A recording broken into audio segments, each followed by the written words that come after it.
Guys, sinit sore-wara ay masama ang pakiramdam. Ano, sinisipon ang ng sipon ko.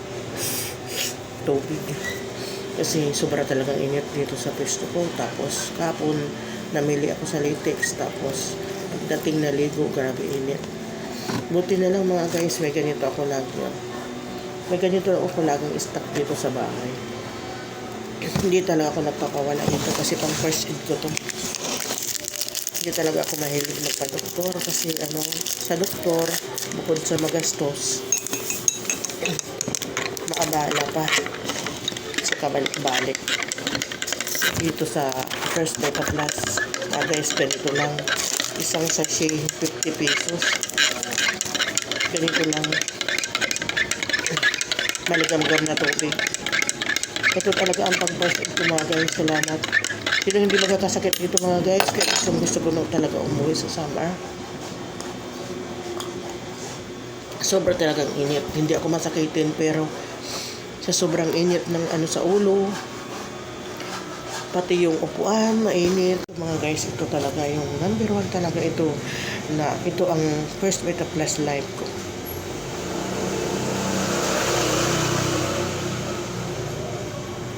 Isang sisi kahit 50 pesos hindi ko pagpapalit na magkasakit ka na matagal. Dito po sa First Beta Plus, sa isang araw pag may karamdaman ka, 5 sasi po inumin mo maghapon, gagawin mo ng tubig. Sure po magaling ka kasi masustansya ko ito. Ilalabas mo yung mga bakterya sa loob ng katawan mo, yung mga lalanghap mo, ganun. Nagtutubig po ang sipan ko, grabe. Pero dahil sa masustansya pa rin ang iniinom kong vitamins, hindi ako tinatablan ng lagnat. Sipon lang, hindi ako inuubo. Sipon lang kasi sa sobra talagang init dito sa ulo ko. Sobra talagang init dito maghapon. Ang dami ko pang trabaho dito sa loob. Pawis na pawis lang ang likod ko. Yan lang isishare ko sa inyo mga guys, yung pagsisindi ng sigarilyo. Magtitinda kayo ng sigarilyo, po, kung maaari, wala pong sindihan, walang lighter. Hindi po nakakaganda. Nagulat ako na, madali na ako magkasipon din sa nalalanghap kong usok. Tapos yung tindahan ko pa mga guys, yung sigarilyo, kung makaubos ka sa isang araw ng 5 kaha, times 20 isang kaha, 100 po na stick yun, 100 na stick na sinisindihan sa akin araw-araw, mayat maya.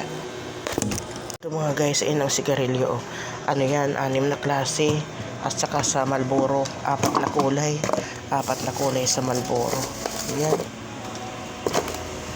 Per stick yan, per stick. Tapos dito yung lighter nakasabit mga guys. Ito. Isa-isang bili mayat maya. Pati pa mga dumadaan yung hindi bumibili. Nagkikasindi pa mga guys. Talagang sira talaga ang kalusugan mo dito mga guys. Kaya mga sis, kung maaari sa summer ayoko na magtinda ng sigarilyo. Kasi hindi naman sumusunod. Naglagay na ako ng sulat, huwag ibubugas sa loob yung pag nagsindi sila. O kaya magdala sila ng sariling lighter. Hindi naman po nabibili ang sigarilyo, pupunta rin sa iba. No choice, walang ibang paninda na medyo ang sigarilyo kasi nagdadala ng hatak ng pagbili. Kasi pag bumili ng sigarilyo, bibili ng soft drinks, ganun po, bibili ng tinapay. Kung maaari lang ayoko talaga magbenta nito kasi nakaka-cancer talaga nito ang usok. Grabe talaga mga sis.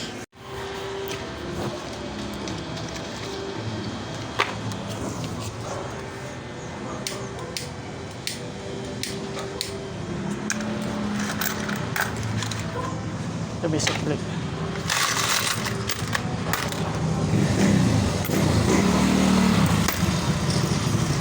Ayun mga guys, sigarilyo. Mayat maya yan, sigarilyo. Bili ang aking sigarilyo. Ayan ang mga binta yan. Karamihan po ang sigarilyo ang mabili mayat maya. Tungtong ako ng 30% sa sigarilyo, pero pag nagkasakit ka naman sa lungs, kulang pa ng cancer, kulang pang kikitain. Ay hindi maganda na business talaga yung tingi-tingi. Mas mainam pa nga naninigarilyo kaysa sa second smoke. Talagang kuha mo ang cancer. Grabe po. May bibili. Bisyo ng tao.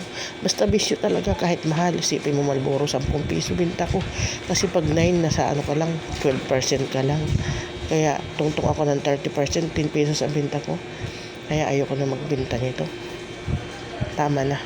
Ika nga cigarette is dangerous to your health. Sa 5 kaha, itutubo ako ng 200, mga ganun. 200 lang tutubuin sa tingi-tingi sa 5 kaha. Pero, kasi bawat isang kaha, tubo ka ng 30. Wala pa nga sa 200 mga guys, sa 5 kaha. Mga lang, 150, 180, ganun lang. Mga guys, pag tanghali, gusto ko magpahinga, hindi naman ako natutulog, siyempre may tindahan. Isipin mo ang tindahan talaga na negosyo, napakahirap. Doon ka talaga nakatali sa loob, para ka nakakulong sa hawla. Maghapon ka nagsiserve sa customer. Kaya mga guys, sa sobrang init dito, 2 ang electric fan ko. Ayan ayan 2 ang electric fan po. Pero grabe, ang upuan, ang sahig, sobrang init.